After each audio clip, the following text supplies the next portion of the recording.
Scott, this week we're checking out Call of Duty Black Ops 6. We're checking out the multiplayer.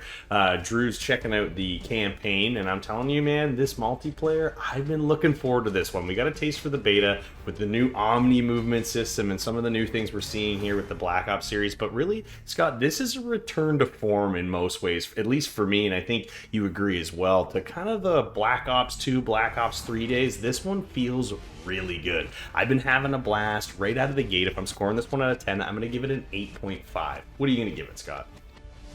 I'm there with an 8. I agree with you. I think this is somehow a return to form, but with a brand new mix of things that have just been added to Call of Duty for the first time ever. Getting hands-on with that movement, the OMNI-Movement directional system, was incredible.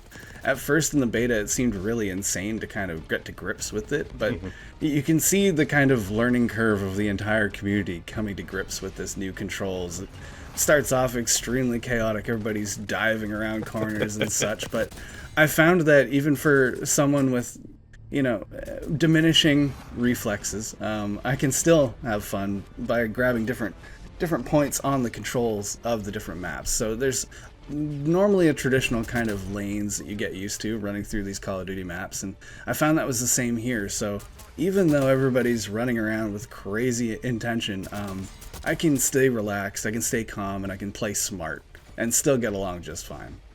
Yeah, this one has been a ton of fun jumping back in. I mean, I'm more of a ranked multiplayer or even a Warzone guy. I don't tend to play a ton of just multiplayer when it comes to the CoD games. You normally always play them for about a month or two while you grind through camos and other things to get yourself prepped for the other game modes that you truly do enjoy. I mean, the big one here, I think, was Zombies, which we're not even actually going to touch on in this review, where, that was a big draw for this year's game, was Zombies. But I think here was the idea was that we're going to be getting 16 brand new maps, with now actually Nuketown just being recently added at launch, with kind of a new feel to it. We're getting kind of another look at some of these maps we've never seen before. So we got a small peek during the beta, but now we're actually getting to see the full gamut of the playlist here. But you and I did discuss, depending on the game modes that you actually play in this, you may not actually be exposed to certain maps depending on what you want to play. There are 4 strike maps that they call them, which are very small maps, very shipment-esque.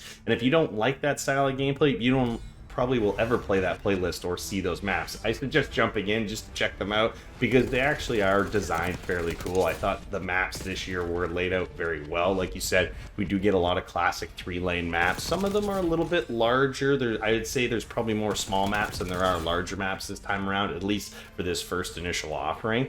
And I think you and I are both thinking the same way on this one, that there may be too many small maps depending on how you like to play these games. I mean, sniping is still a big part of this game. I think personally it feels really good in this year's game. The gunplay, the way the guns feel, all the upgrading when it comes to all the different perks and things that you can add on. They've changed it up a little bit this year, and I do appreciate it. We kind of go with adding not just our normal 5 perks. We can have all the way up to 8, which is really cool, depending on the wild card that you want to choose, or what perks you choose will depend on what specialty kind of thing you get, depending on if you're taking perks of the same class. There's 3 different perks you can choose from, 3 different classes you can choose from, and if you take ones from all the same class, you will get kind of like another bonus on top, which can be very helpful. I mean, this game is offering up a lot in the mechanic side of things, Scott, and I think everything so far for us has worked fairly well. I know some things haven't, though. Yeah, we've seen a little bit of a reaction to some of these perks and how it's causing a bit of an imbalance amongst some of the fandom, but that hasn't really been an issue to myself at all, and I also have not encountered any sort of cheating or anything like that. So it's quite interesting to see that everybody's kind of getting along to, well, master the incredibly increased skill ceiling now. All these different maneuvers and all these different parts, they'll come together to make a game where if you stick with it and you get really good, you could just completely outshine somebody else. And that kind of honest skill ceiling, that skill ladder to climb, is really satisfying for me. I play exclusively hardcore, so I'm getting used to some of the weapons that are in this, but I feel like there's no real need to grind. I don't feel like I'm under-leveled by using the starting guns or anything like that. I've been having a great time so far.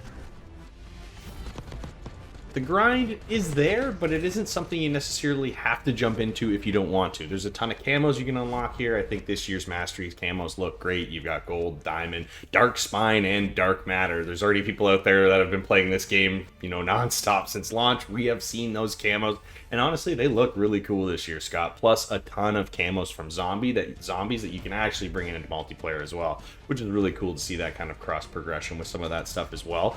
We haven't seen a battle pass or anything quite yet. November 14th is the day for that. Season 1 will be dropping. Apparently, we're going to be seeing some new multiplayer maps, some new multiplayer modes, and we're going to be seeing some refinements to the Warzone situation. We haven't been getting a ton of full details here. There is going to be a new Black Ops Warzone map, but as far as some of the finer details with the new mechanics, we're not actually sure how much is going to be adopted into Warzone, but at the same time, it's going to be incredibly popular, I believe, like it always has been, and so it'll be interesting to see once people get their hands on this new map, how it's going to go over there. But Scott, as far as the multiplayer is concerned with us, the maps we've played, the gunplay, everything we've been doing, I think honestly has been a ton of fun. I feel like I'm playing a Call of Duty from yesteryear, but everything has been updated. It looks good. We're seeing a bunch of new things, new abilities, all that kind of stuff in there that I really have enjoyed so far, and I'm looking forward to continuing my kind of journey through all this camo grinding and map grinding, and as we see these updates dropping, it's going to be a ton of fun seeing how much more we're going to see here in this multiplayer.